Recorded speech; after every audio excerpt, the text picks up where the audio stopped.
teman-teman bisa lihat ya, terakhir kali kita retest itu sudah 3 kali ya. Ini kali ketiga kita retest semenjak bullish momentum di tahun 2023 ya, 2023 kemarin, bahwa Bitcoin itu nggak bisa dipungkiri pergerakan kenaikannya itu masih cenderung negatif ya. Negatifnya apa? Dan ya, kalau teman-teman mau untuk update yang lain selain Bitcoin Ethereum, bantu saya untuk capai 15 like di video ini. Nanti kita akan coba update untuk koin-koin yang lain selain Bitcoin dan Ethereum. Nanti akan saya taruh di depan ya untuk disclaimer-nya, sehingga teman-teman harus melakukan analisa ulang lagi semua secara mandiri seperti itu ya.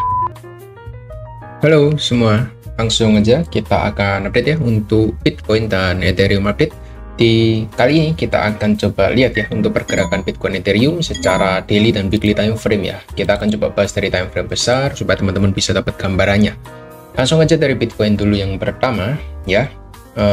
Pergerakannya sebenarnya masih nggak terlalu beda karena kita secara overall masih rebound dalam kondisi yang terbatas ya, dan belum sentuh area moving average. Historical ya, kita sudah 2 kali retest di area moving average dan gagal bertahan di atas sana, itu ya historicalnya. Tapi apakah kali ini juga sama ya, kita masih harus tunggu untuk konfirmasi berikutnya. Ada beberapa data yang mungkin akan coba saya sampaikan sama teman-teman di sini, bahwa sebenarnya ada perbaikan dari inflow dari market ya untuk Bitcoin. Kita melihat, nanti akan coba saya sampaikan sama teman-teman bahwa perbaikannya apa saja, nanti kita akan jabarkan dari data yang ada dari ETF flow-nya. Tapi sebelumnya kita akan coba lihat dari technical dulu. Yang pertama dari weekly time frame dulu. Untuk weekly time frame, kita melihat bahwa Bitcoin ini sudah berhasil untuk bertahan di atas area moving average yang penting ya. Kenapa kok moving average ini penting? Teman-teman bisa lihat ya, terakhir kali kita retest itu sudah 3 kali ya. Ini kali ketiga kita retest semenjak bullish momentum di tahun 2023 ya, 2023 kemarin. Kita sudah 3 kali retest, yang pertama di September 2023, yang kedua di September 2024, dan yang ketiga di Maret 2025. 1 tahun sekali dia retest di area moving average, dan historicalnya masih 100% untuk kembali reversal seperti itu. Jadi kita bisa simpulkan bahwa ada potensial market itu bisa rebound bouncing dari area moving average-nya, dan ya hopefully ini bisa menjadi katalis positif untuk Bitcoin seperti itu. Tapi yang ingin saya lihat di sini bahwa Bitcoin itu nggak bisa dipungkiri pergerakan kenaikannya itu masih cenderung negatif ya. Negatifnya apa? Masih poco-poco membentuk bearish flag ya untuk Bitcoinnya. Sama seperti momen kemarin, kenaikannya dia juga membentuk bearish flag, dan akhirnya dia membentuk lower low yang baru. Jadi kalau saya lihat dari technical dan data yang ada, ya pergerakannya masih cenderung melemah gitu ya, belum bisa breakout dari area flag-nya, dan area resisten terdekatnya ya masih ada di area supply atasnya 91.500, sampai teman-teman bisa lihat ya, mungkin area ini juga boleh dijadikan area supply 94.000. Jadi 91.500 sampai 94 ini masih jadi area resisten yang kuat, dan ada potensial untuk reject dari sana untuk membentuk new lower low lagi berdasarkan teknikalnya seperti itu. Jadi teman-teman bisa lihat ya untuk movementnya. Kenapa kok saya katakan 91.500 sampai 94? Ya teman-teman bisa lihat ya, coba di sini, cek di sini ya. Untuk daily-nya teman-teman nggak boleh malas-malas untuk cek ya. Kita punya area support yang kuat, berkali-kali bertahan di sana, dan ketika jebol dia berfungsi sebagai resisten sekali, dan ini ada potensi untuk di retest yang kedua kalinya sebelum new lower low terbentuk seperti itu. Jadi secara target masih clear ya, 91.500 sampai 94 dari RSI-nya, tapi sudah menunjukkan di area netral untuk kembali melanjutkan penurunannya ini. Jadi kalau ini turun ya berarti kita nggak bisa sampai sini, kita mungkin cuma sampai top dari area channelnya. Setelah itu new lower low akan terbentuk lagi seperti itu. Jadi belum ada konfirmasi sign reversal yang kuat untuk Bitcoin saat ini. So teman-teman harus tunggu dulu ya, nggak boleh FOMO, dan ya kalau bahasa Jawanya sabar-sabar dulu ya, ojo rusak-rusuh gitu. Jadi harus pelan-pelan tunggu untuk ada data yang keluar, mungkin dari news ya, dari US, perbaikan data, atau misalnya ada pemotongan suku bunga tiba-tiba. Tapi kemarin juga proyeksi di tahun ini masih 2 kali ya untuk suku bunganya, nggak potong banyak-banyak juga gitu. Di tahun 2026 baru ada proyeksi yang lebih agresif untuk pemotongan bunganya, meskipun memang hasil ekonominya itu nggak menunjukkan tanda-tanda perbaikan seperti itu. Tapi ya kita nggak tahu, itu cuma yang tahu orang-orang yang ada di sana gitu. Yang kita harus lihat di sini bahwa Bitcoinnya masih ada potensi new lower low, Dari USDT dominance-nya juga masih bullish ke atas gitu ya. Kita lihat ini masih sangat-sangat bullish ya, dengan pembentukan high dan low yang solid gitu ya. High dan low yang solid ini berpotensi untuk kembali lanjut naik lagi, high lagi seperti itu. Jadi belum ada tanda-tanda untuk pelemahan momentum dari USDT dominance-nya. Bahkan Bitcoin dominance-nya pun juga sama, high, low. Dari sini high, low, high, low. Ada potensi untuk naik lagi ke 63% seperti yang sebelum-sebelumnya, karena kita punya area resisten yang kuat ya teman-teman. Nggak boleh lupa, weekly resisten yang kuat itu masih ada ruang untuk kenaikan sekali lagi ke area top dari channelnya di 63% seperti itu. Jadi masih ada ruang gerak yang sangat signifikan yang bisa membuat ya market kembali tertekan lah, terutama altcoin-nya seperti itu. Jadi saya nggak terlalu bullish juga, tapi juga nggak terlalu bearish ya.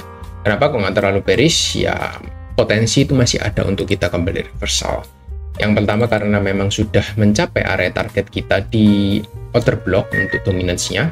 So, ketika mencapai area sana ada potensi kita reject untuk ke bawah, tapi konfirmasi rejection itu masih belum ada. Jadi teman-teman harus tunggu dulu ya. Nggak boleh langsung entry, karena memang kita belum dapat konfirmasi ya. Buat apa langsung entry gitu. Biasanya kita akan melihat double top dulu sebelum dia kembali drop. Nah, nanti ketika retest ini menjadi momentum teman-teman untuk bisa entry. Contohnya di mana?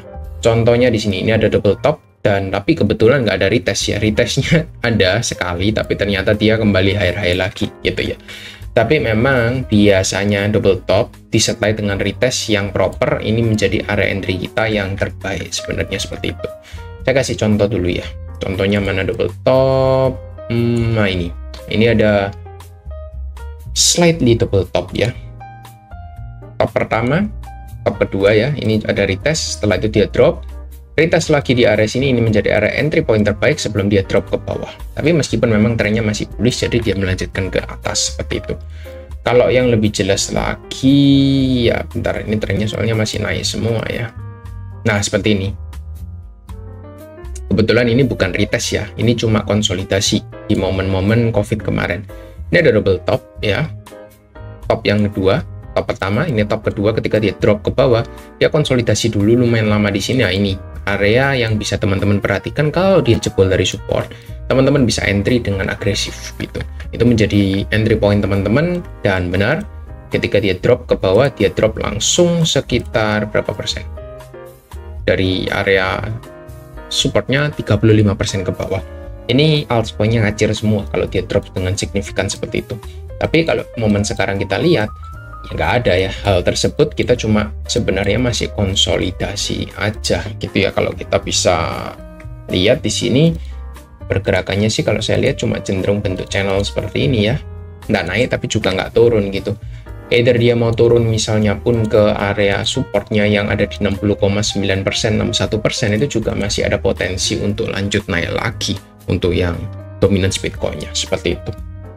Ayo, kurang lebih itu aja dari Ethereum-nya. Mungkin yang kita akan coba lihat ya Ethereum.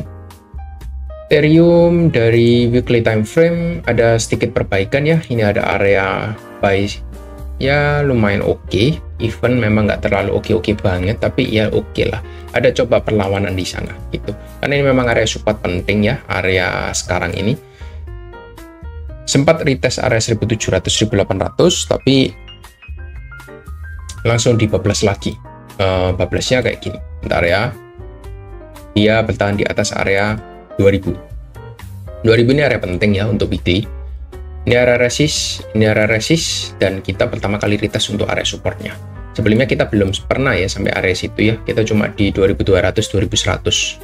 Setelah itu kita jebol membentuk new lower low, langsung retest di area flipping yang penting di sini gitu.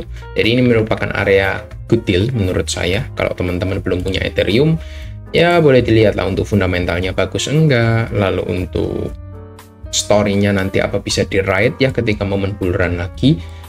Teman-teman bisa coba pertimbangkan. Apalagi kalau kita lihat di sini untuk Ethereum ya, ketika dia drop membentuk channel, Teman-teman bisa lihat ya, ini channel terbentuk lumayan lama dan dia konsolidasi di bawah, setelah itu dia breakout. Nah, ini biasanya pattern-pattern untuk reversal ke atas gitu ya. Saya bukan pastikan dia reversal untuk naik kembali ke bulan sampai 4000, tapi at least ya dia punya chance untuk reverse sampai di area moving average-nya 2400 itu masih ada gitu. Saya tidak bilang sampai ke bulan, tapi ya at least 2400 itu masih ada peluang lebar yang terbentuk. Setelah itu nanti ya kita harus lihat lagi. Karena memang dia sudah berkali-kali bermain di bawah area moving average-nya yang terbentuk di sini ya. Ini terakhir kali kita di atas itu bulan Januari, setelah itu kita main di bawah terus ya, reject, ini bahkan nggak sempat sentuh, langsung reject lagi ke bawah. Ini sama, nggak sempat sentuh, langsung reject lagi, dan ini ada potensi untuk kembali naik ke atas seperti itu. Jadi teman-teman bisa perhatikan untuk indikator-indikator yang memang penting yang bisa digunakan untuk jadi guidance kita, dan teman-teman bisa coba lihat untuk area-area pentingnya itu di mana seperti itu. Tapi pasti harus pakai time frame besar ya, jangan time frame kecil. Biasanya orang-orang ini salah yang lihat bullishnya di time frame yang lebih kecil, misalnya 5 menit gitu ya. Oh, saya lihat ini bullish di time frame 5 menit, tapi kenapa kok kena stop loss? Ya kamu gila, kamu pakai time frame yang kecil banget gitu, buat apa? Minimal ya, kalau mau scalping 15 menit itu sudah paling oke menurut saya, jangan 5 menit. 30-15 menit kalau saya suka 30 menit. 15 menit ya oke lah, itu maksimal, jangan lebih rendah lagi gitu. Karena memang saya biasanya untuk roadmap saya lihat 1 jam 4 jam, baru 30 menit itu untuk cari patternnya gitu. Contoh ya, contoh saya kasih langsung live contoh di sini. Ketika ini memang saya lihat ada potensi reversal, saya akan tandai untuk 30 menitnya untuk area, misalnya ini ada potensi untuk reverse ya, saya melihat ini ada potensi double top gitu. Jadi saya akan melihat untuk area neckline atau ekornya itu ada di mana? Ekornya ada di 2000. Kalau dia jebol dari 2000, berarti ada chance dia untuk membentuk new lower low atau reversal di time frame 30 menit. Retestnya bisa teman-teman cari untuk short posisi kembali melanjutkan penurunannya. Jadi cara kerjanya seperti itu. Jadi 30 menit itu kita fokus untuk cari dari chart patternnya. Seperti itu ya. Teman-teman harus tahu bagaimana cara memanfaatkan momentum di time frame yang lebih kecil. Tapi bukan kita lihat roadmap di time frame 30 menitnya. Roadmapnya masih tetap di time frame 4 jam. 4 jamnya gimana? 4 jamnya bearish masihan ya. Bearish, kenapa kok bearish? Karena ini masih jadi order block yang paling dekat gitu. Jadi ya kalau kita cari reversal di 30 menit untuk cari short posisi, itu masih satu hal yang cukup tepat menurut saya, seperti itu. Jadi kurang lebih itu aja ya, sedikit dari cara untuk memanfaatkan momentum di time frame yang lebih kecil ya.